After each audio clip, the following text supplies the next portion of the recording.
पाऊस फुटता उधळलाली भूपाळी राम पारी दिशादाही उजळल्या आल गोकुळ आपुल्या दारी निर्भेळ आणि सकस चवीच गोकुळ लई भारी। गोकुळ दूध संघाची दर्जेदार दुग्ध उत्पादने गोकुळ दूध, दही, तूप, दूध powder, cooking butter, table butter, paneer, इलायची श्रीखंड, आंबा श्रीखंड, फ्रूट श्रीखंड, ताक आणि लस्सी। गोकुळ दूध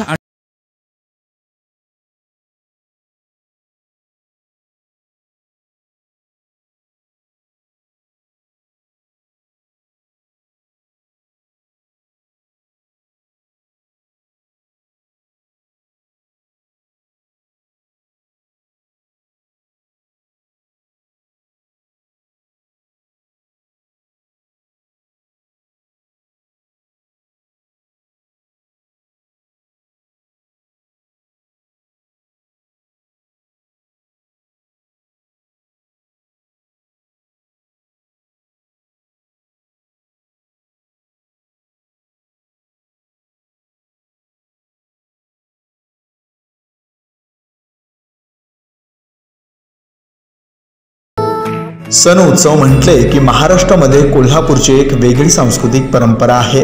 कोल्हापूरमध्ये उत्सव हे पारंपरिक पद्धतीने साजरे केले जातात। या सणांमध्ये गणेशोत्सवाला महत्त्वाचं स्थान आहे। साऱ्यांना एकत्र करून आनंद, उत्साह आणि जल्लोषाचा सण म्हणजे गणेशोत्सव। म्हणूनच अनेक जण या गणेश चतुर्थीची आतुरतेने वाट पाहत असतात।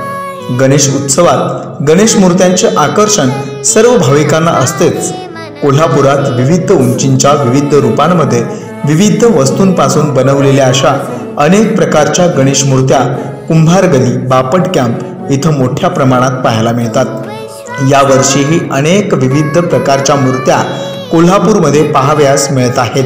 त्याचबरोबर अनेक मूर्त्यांसाठी बाजारपेठेमध्ये मागणी होताना दिसत आहे। तर काय आहे यावर्षीचा ट्रेंड, कोणत्या गणेश मूर्तींची आहे मागणी, चला तर जाणून घेऊया लाईव्ह मराठीचा विशेष कार्यक्रम। सगळ्या प्राण्यांच्या, पक्ष्यांच्या, उंदीर, सर्व सिंहासन असं बालगणेश मूर्तींना मागणी आहे सगळं सर्वात जास्त। गणेश बुकिंग झाले, आता भरपूर मूर्त्या झाल्या, 200 मूर्त्या बुकिंग आहेत। त्यातील 100 मूर्त्या गणेशाच्या ह्याचे बालगणेशच्या आहेत। जास्त करून गणेशांना उंदीर प्रिय आहे, त्यामुळे उंदीर ज्या स्वरूपात आहेत त्या जास्त करून उंदीराचे आहेत। वेगवेगळ्या उंदीराचे आकार आहेत। मोदक हातील आहे उंदीर, बालगणेशांनी उंदीर बॉल बरोबर खेळतायत असं आहे। परत उंदीर लाडू चारवतोय गणपतीला असं आहे। आजच आमचे लाईव्ह मराठीचे YouTube चॅनल सबस्क्राइब करा आणि नोटिफिकेशनसाठी बेल आयकॉनवर क्लिक करा।